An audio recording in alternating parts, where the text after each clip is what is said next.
अस्सलाम वालेकुम स्टूडेंट्स। अब हम शुरू कर रहे हैं 2017 private. Okay, question number 3, account receivable valuation the following accounts balances appear on balance sheet of Asim and Company as on December 31, 2016. Account receivable है 69,000, allowance of bad debt 3450। अच्छा, allowance of bad debt का general balance होता है credit, तो ये balance कौन सा है? क्रेडिट है। फिर कह रहा है ये पिछले साल का था, यानी पिछले महीने की एंडिंग, अगले महीने क्या होती है? ओपनिंग। फिर कह रहा है during the year 2017 bad debts written off amount to ₹3100, total sales including cash sales 50,000, amounted to ₹1,30,000, and total cash received including recovery from previous return of account 7,000, amounted to ₹76,000. The company estimated bad debts at 5% of year-end account receivable. Record the above transaction in journal including year-end adjusting entry. फिर कह रहा है set up account receivable and allowance of bad debt account and complete in all respects, और prepare partial balance sheet। पहले general बनाएंगे। Name क्या company का? Asif and company. क्या नाम है कंपनी का? Asif and company. Asif and company कोई कंपनी है, कोई। क्या बना रहे हैं? General general general general. अच्छा, ऊपर से फॉर्मेट उठा लूं मैं जनरल का, ये रहा भाई फॉर्मेट।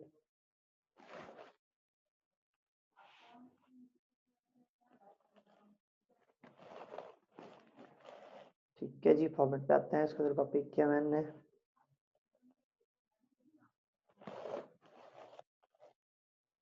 ठीक है, 17 में क्वेश्चन नंबर 3 है, ये रब करूंगा।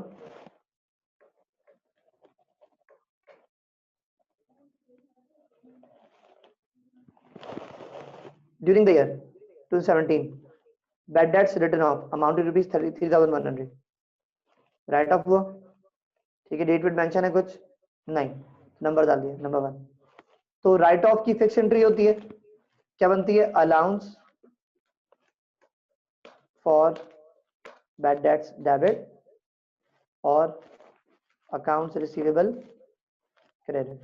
Narration to record the return of accounts. Value कितनी है इसकी? 3,100, यहाँ भी लिखा 3,100। दूसरी एंट्री पे आते हैं। Total sales including cash sales 50,000, amounting to ₹1,30,000। ठीक है, टोटल सेल हुई कितने की? 130 की, जिसमें से कैश सेल कितनी है? 50,000। एंट्री बनेगी cash debit, accounts receivable debit और sales credit. Narration to record goods sold on account and cash. Value कितनी है कैश की? 50,000, यहाँ लिखा मैंने 50,000, और टोटल 130 है। 130 माइनस 50 कितना देगा? 80,000। 80,000 तो आपके रिसीवेबल पे सेल हो रही है, टोटल सेल हुई 130,000। ठीक है जी, ये हो गई सेल्स की वैल्यू आपकी। आगे बढ़ते हैं। नंबर 3 कह रहा है total cash receive including recovery from previously written off account 7,000, amounting to ₹76,000। तो रिकवरी भी हुई और कैश कलेक्शन भी हुई। तो कैश कलेक्शन की मैं अलग एंट्री बनाता हूँ। Recovery from previous written off account कितना है? 7,000। तो रिकवरी की एंट्री होती है कैश डेबिट और allowance for bad debts credit, ये होती है रिकवरी की एंट्री। फिक्स होती है to record recovered previously written off account. कितनी वैल्यू है इसकी? 7,000।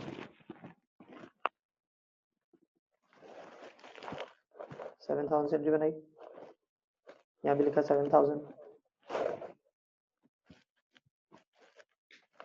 अच्छा जी, और चूंकि कैश कलेक्शन हुई है तो कैश डेबिट और अकाउंट रिसीवेबल क्रेडिट हो जाएगा।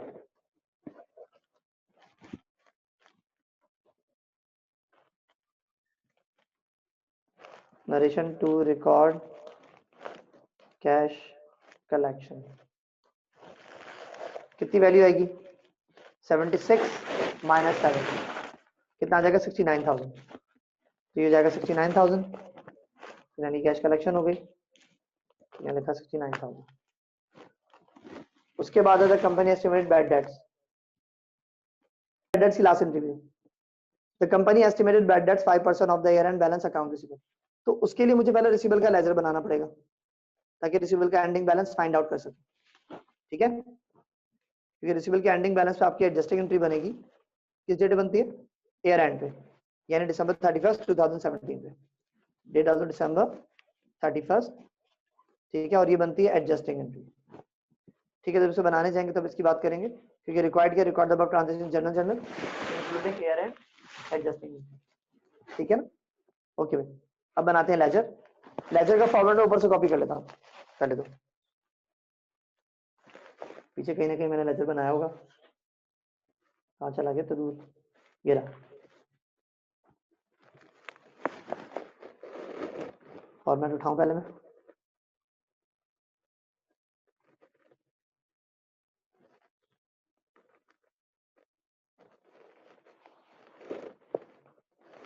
कंपनी का नेम क्या है भाई?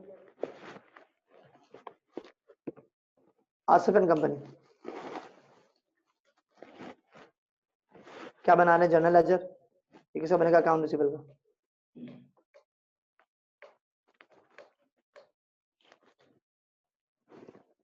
ठीक है जी? सबसे पहले देखते हैं ओपनिंग बैलेंस।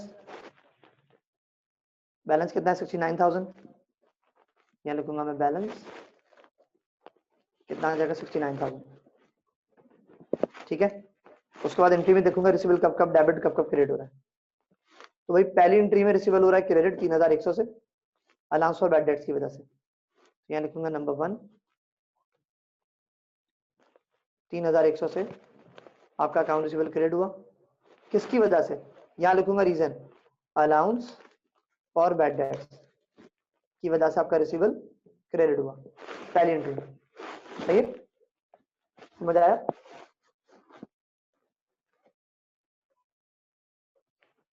सेकंड में देखिए, अकाउंट रिसीवेबल डेबिट हो रहा है 80,000 से, इसका क्रेडिट क्या है? सेल्स है, ठीक है ना? तो रिसीवेबल डेबिट हुआ 80,000 से। नंबर 2 में 80,000 से रिसीवेबल डेबिट हुआ, किसकी वजह से? सेल्स की वजह से। या रीजन लिखा वाई आपने रिसीवेबल डेबिट किया, डेबिट किया सेल्स की वजह से। फिर आते हैं नंबर 3, थर्ड में क्या हुआ? रिसीवेबल नहीं आया। चौथी में रिसीवेबल क्या हो रहा है? क्रेडिट हो रहा है 69,000 से, यहाँ रिसीवेबल करूंगा क्रेडिट 69,000 से कैश की वजह से। यहाँ नंबर 4, कैश की वजह से 69,000 से रिसीवेबल हुआ क्रेडिट। अब डेबिट साइड कितनी है मेरी? 80 और 60 149, वही सेम, क्योंकि क्रेडिट साइड कम है तो ये amount as it is copy होती है। ऊपर आएगा बैलेंस सीडी, क्या आएगा? Balance CD. तो 149 माइनस, एक बार डिटेल में बता देंगे बैलेंस सीडी कैसा आएगा? माइनस में जो आ रहा है, माइनस में नहीं आएगा। 149,000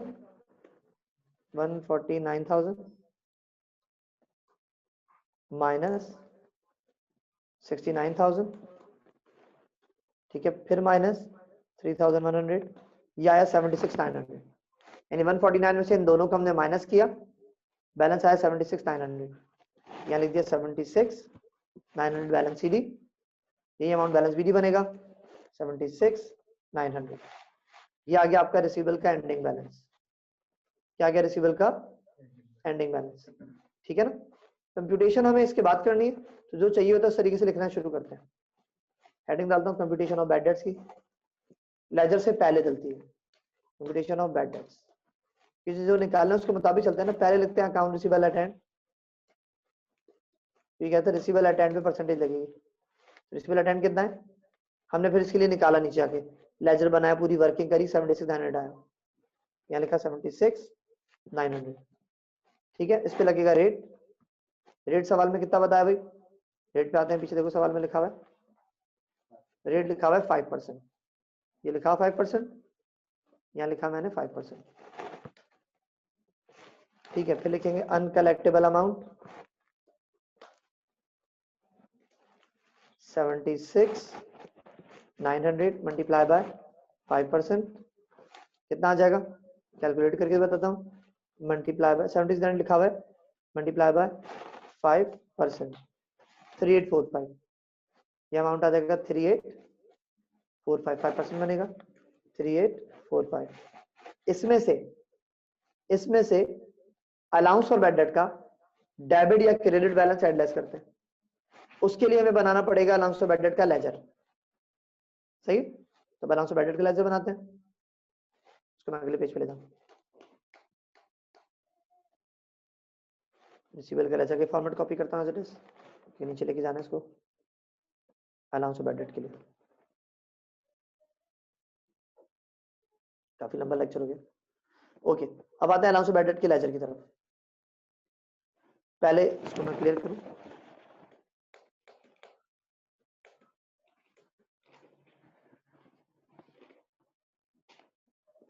ठीक है जी। अब आते हैं बैलेंस की तरफ।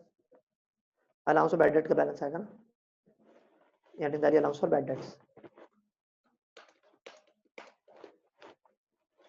बैलेंस हमेशा क्रेडिट साइड पे होता है अलाउंस फॉर बैड डेट का, डेबिट होगा तो मेंशन करेगा कितना 3450, यहाँ लिखा मैंने 3450। अब एंट्री में देखते हैं अलाउंस फॉर बैड डेट कहाँ आ रहा है। तो भाई पहली एंट्री में अलाउंस फॉर बैड डेट हुआ डेबिट 3100 से, हमने किया डेबिट नंबर 1 में 3100 से डेबिट हुआ, किसकी वजह से, अकाउंट रिसीवेबल की वजह से। सही, क्या हुआ, डेबिट हुआ कितने से, 3100 से, किसकी वजह से, अकाउंट रिसीवेबल की वजह से अलाउंस फॉर बैड डेट आपका हाँ डेबिट हुआ। फिर आते दूसरी एंट्री की तरफ। दूसरी में क्या हो रहा है, अलाउंस फॉर बैड डेट नहीं आ रहा। तीसरी में क्रेडिट हो रहा है कैश की वजह से 7000 से, 7 से क्रेडिट हुआ कैश की वजह से। थर्ड एंट्री में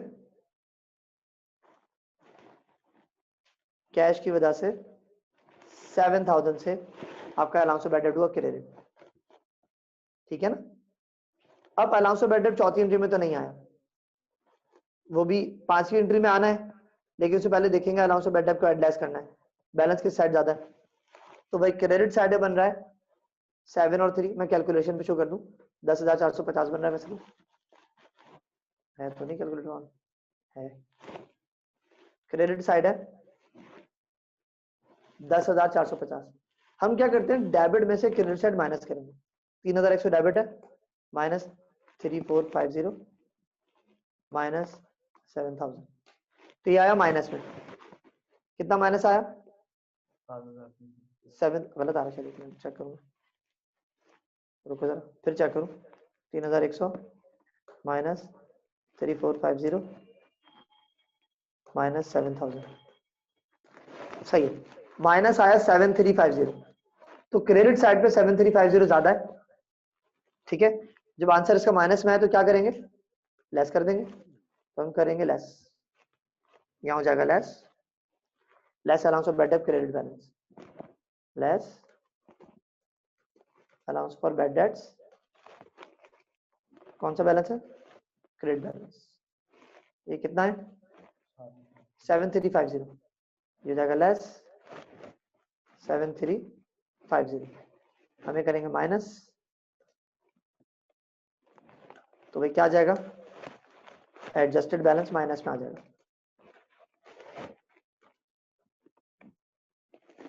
जब एडजस्टेड बैलेंस माइनस में आएगा इसका मतलब मुझे रखने 3845 और ऑलरेडी कितने पड़े हुए मेरे पास 7350, तो पहले रखूंगा निकालूंगा, पैसे मुझे निकालने पड़ेंगे, वरना अगर पॉजिटिव बैलेंस आता है तो मतलब इतना अमाउंट मुझे रखना है,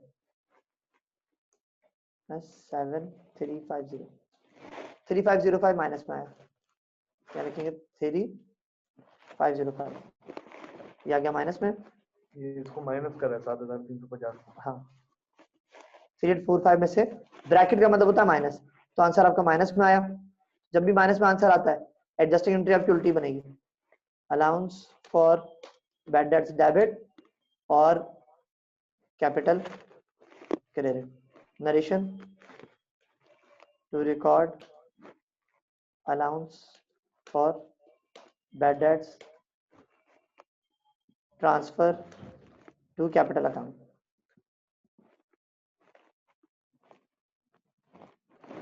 कितने 3505 से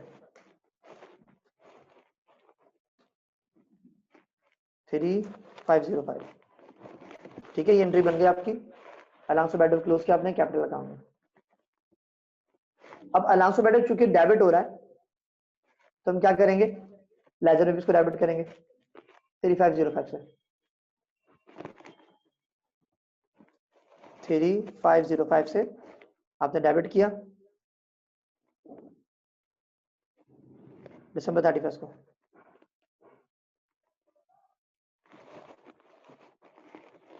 ठीक है, टोटल करेंगे अब इसको, कितना आ जाएगा 10,450, यहाँ पे लिखा 10,450 माइनस करेंगे तो क्या आ जाएगा, बैलेंस शीट बैलेंस वीडियो आएगा, तो कितना आ जाएगा 3450 प्लस 7,000, 10,450 माइनस 3,100 माइनस 3505, 3845 आपका बैलेंस आ जाएगा। कितना बैलेंस आएगा 3845, तो यहाँ लिखूंगा मैं 3845, क्या लिखूंगा इसको मैं, बैलेंस सीडी, और यहाँ लिखूंगा मैं बैलेंस बीडी।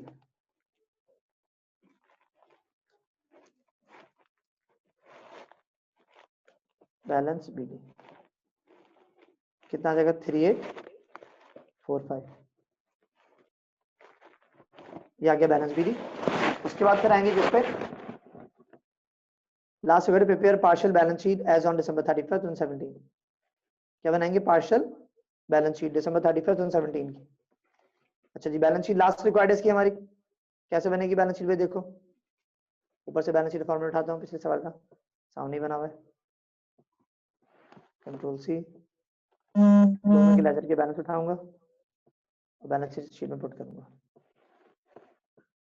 कंपनी का नेम क्या है, Asif and company,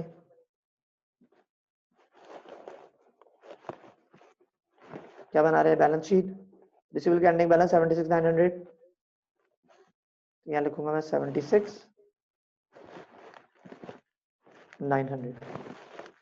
bad debt balance कितना है 3845 माइनस करूंगा तो क्या आ जाएगा आपके पास